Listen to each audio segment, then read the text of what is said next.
So we do have spiritual practices, but it kind of comes across in little pieces, and little bits and pieces to fit in.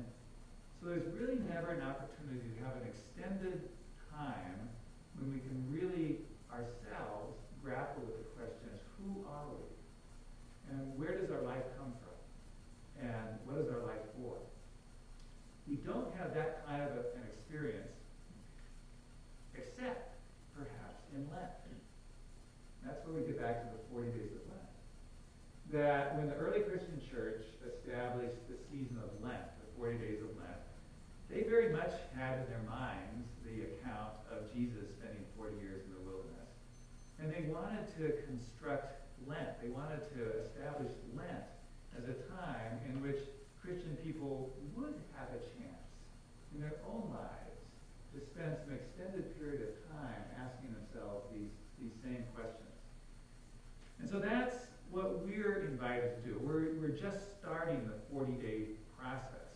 And I would like to encourage you and myself and all of us to really take advantage of this time to really dig into the questions that Jesus was also facing and clarifying for himself. There's the old tradition of giving up something for Lent, give up something for Lent. And sometimes that's sometimes misunderstood, that the idea of that is to give up something, to suffer a little bit so we relate better to Jesus' suffering, and there may be some value in that. But I think the original purpose is that what we're called to do is to give up our normal schedule, our normal crazy schedule, to find some time to really let the Spirit test us with these questions. Or we're being called to give up all of our other ideas about life, or our ideas about where life comes from and what's important. We're to re-examine the priorities in our life to really get back to God. So during Lent, we too can ask ourselves the question, who are you? Who am I? What's our true identity? Who did God create us to be? Our family tries to tell us who we are. Our boss at work tries to tell us who we are, who we should be, or what we should do. The TV commercials try to tell us who we are and what we need. Our society tries to tell us who we are. But who did God create us to be? What's our purpose? What's our meaning? What's our path going to be? Or to grapple with the question, where does life come from? In other words, what's the source of joy and happiness and security in our life? Is it our Visa card? Is it our pension account? Is it our status? Is it the job we have? Is it the car we drive? Is it our family? If our family is well and whole, that's where we get our life. Those are all wonderful things. Those are all wonderful things. But in Lent, we're led to dig deeper and say, life comes from God. Our joy, our fullness, we're always trying to fill ourselves up. There's an empty spot in us. We're trying to fill ourselves up with all kinds of things. But finally, our life and our power comes from God and the way that God fills us. And then thirdly, we grapple with the question, we spend some time with the question, well then, if I have life, if I have skills, if I have power, what am I to use them for? Why don't we spend some of our time taking care of ourselves? God approves of that. But really our life, we're given this life to serve God and to serve others. And how can we do that in a real way, in the work that we do, in the relationships that we have? And so Lent is meant to be a kind of vision quest time where we ask God to renew our vision of who we are and where life comes from and what we do, what we use it for. A couple of weeks ago in the newspaper, I read an article about a scientific research team that for the last 26 years has been trying to figure out how, when fish are spawned and migrate out of one river out into the ocean, how, when they come back, is about 4 years later, so how they manage to find that same river, to go back up that same river. That they come out here in the north, they come out and they head up to Alaska, wherever they go, they swim around for 4 or 5 years. When they come back, they always come back to the same little mouth of the river on the coast. And how do they do that?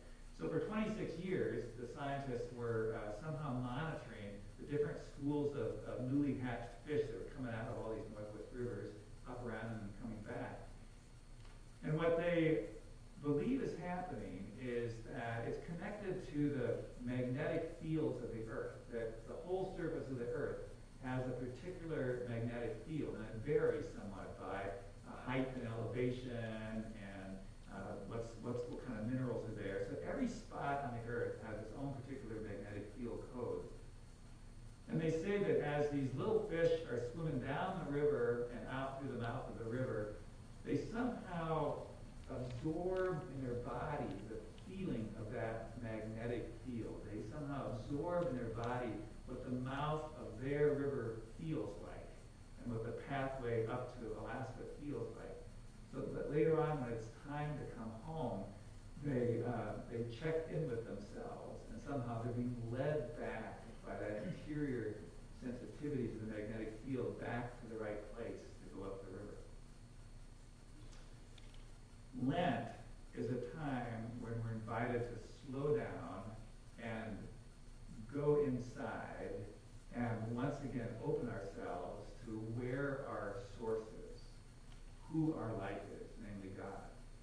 That when we were born into this world, God planted in us God's own Holy Spirit. God planted in us our own sense of being at home with God.